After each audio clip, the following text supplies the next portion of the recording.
Assalamualaikum warahmatullahi wabarakatuh. Nama saya Hanifah Ramadhani. Saya dari Universitas Islam Negeri Sumatera Utara, Fakultas Ekonomi dan Bisnis Islam, jurusan Ekonomi Islam.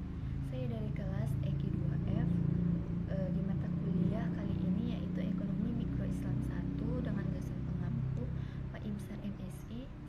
Saya ingin menjelaskan seputar pengantar ekonomi mikro. Nah, yang pertama itu ada pengertian ekonomi dan ruang lingkup ekonomi. Nah, ilmu ekonomi merupakan studi tentang bagaimana manusia secara individu maupun kelompok dalam membuat pilihan dengan menggunakan sumber daya yang terbatas sehingga itu dapat digunakan untuk memenuhi keinginannya secara semaksimal mungkin. Nah, adapun ruang lingkup ekonomi yaitu ada dua. Pertama, teori ekonomi mikro dan yang kedua ada teori ekonomi makro. Nah, baik. Jadi yang pertama itu ada teori mikroekonomi atau teori ekonomi mikro. Itu sama aja sih ya. Nah, itu dapat kita artikan sebagai ilmu ekonomi kecil. Maksudnya ilmu ekonomi yang menganalisis mengenai bagian-bagian kecil dari keseluruhan kegiatan perekonomian. Nah, di ekonomi mikro ini ada ekonomi mikro konvensional dan ekonomi mikro Islam atau secara syariah. Nah, ekonomi mikro konvensional didasarkan pada perilaku individu dari setiap unit ekonomi yang berperilaku dan bertindak sesuai dengan aturan dan norma menurut persepsinya masing-masing. Nah, sedangkan mikroekonomi Islam atau syariah itu justru faktornya berdasarkan moral dan normalah yang terangkum secara syariah menjadi variabel yang penting untuk mengambil suatu keputusan. Oke, jadi bagian yang kedua yaitu ada jenis-jenis analisis ekonomi pada ilmu ekonomi. Nah, ada 3 jenis ilmu ekonomi. Yang pertama itu ada ekonomi deskriptif. Nah, ekonomi deskriptif adalah ilmu ekonomi yang memberikan gambaran terhadap suatu kondisi atau keadaan ekonomi yang sebenarnya. Nah, contohnya itu yaitu terhadap krisis ekonomi di Indonesia yang menyebabkan turunnya kurs rupiah pada terhadap US dollar. Jadi yang kedua itu ada teori ekonomi. Nah, teori ekonomi adalah pandangan-pandangan yang menggambarkan sifat hubungan yang wujud dalam kegiatan ekonomi. Nah, dan ramalan tentang peristiwa yang terjadi apabila suatu keadaan yang mempengaruhinya mengalami perubahan. Nah, contoh pada teori ekonomi ini, contohnya itu permintaan suatu barang yang naik bila harga barangnya tersebut turun. Nah, sebaliknya permintaan akan turun bila harganya akan naik. Oke, jadi yang ketiga itu ada teori ekonomi aplikasi atau ekonomi terapan. Nah, teori ekonomi aplikasi atau ekonomi terapan ini merupakan cabang dari ekonomi mikro dan juga makro.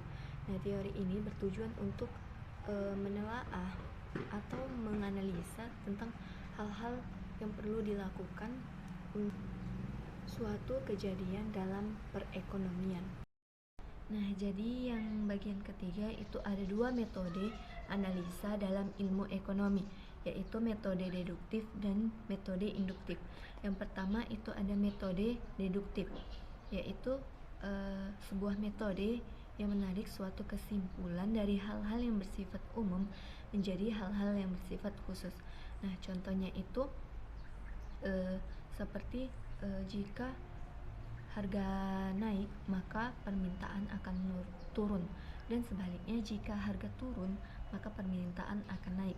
Nah, ini merupakan sistem permintaan, hukum permintaan. Yang kedua itu ada metode induktif. Nah, atau disebut juga metode empiris, yaitu metode yang menarik suatu kesimpulan dari hal-hal yang bersifat khusus menjadi kesimpulan yang bersifat umum. D. Pernyataan dalam teori ekonomi, yaitu pernyataan positif dan normatif. Nah, pernyataan positif adalah pernyataan yang merujuk pada kejadian yang sebenarnya terjadi atau sesuai fakta. Nah, contohnya itu harga barang akan naik bila barang tersebut langka. Pernyataan normatif atau preskriptif. Nah, pernyataan normatif atau preskriptif adalah pernyataan petunjuk yang harus dilakukan bila ingin sesuatu yang diharapkan menjadi kenyataan. E. Masalah-masalah ekonomi dan sistem perekonomian. Nah, bagian pertama ada permasalahan ekonomi. Ada mazhab Bakir As-Sadr. Nah, mazhab Bakir ini berpendapat bahwa masalah ekonomi itu muncul atau timbul karena adanya distribusi yang tidak merata dan tidak adil. Nah, yang kedua itu ada mazhab mainstream. Nah, mazhab mainstream berbeda pendapat dengan mazhab Bakir tadi. Nah, mazhab mainstream berpendapat bahwa masalah ekonomi muncul dikarenakan sumber dayanya yang terbatas. Yang ketiga ada mazhab alternatif kritis. Nah, mazhab ini mengkritik kedua mazhab sebelumnya. Mazhab alternatif kritis ini berpendapat bahwa analisis kritis tidak hanya dilakukan terhadap sosialisme dan kapitalisme, tetapi juga terhadap ekonomi Islam itu sendiri. Kemudian sistem-sistem perekonomian. Ada 3 sistem dalam ilmu ekonomi. Yang pertama sistem pasar bebas atau sistem kapitalis, yang mana pemerintah tidak ada ikut campur tangan. Dan yang kedua ada sistem komando atau sistem ekonomi perencanaan pusat, yang mana pemerintah sepenuhnya untuk menentukan dalam kegiatan perekonomian. Dan yang ketiga ada sistem ekonomi campuran, yang mana pemerintah yang mengendalikan dan mengawasi, akan tetapi masyarakat tetap bebas dalam menjalankan kegiatan ekonomi apa yang ingin mereka jalankan. F. Prinsip-prinsip ekonomi. Nah, ada 10 prinsip ekonomi yang dikelompokkan menjadi 3 bagian.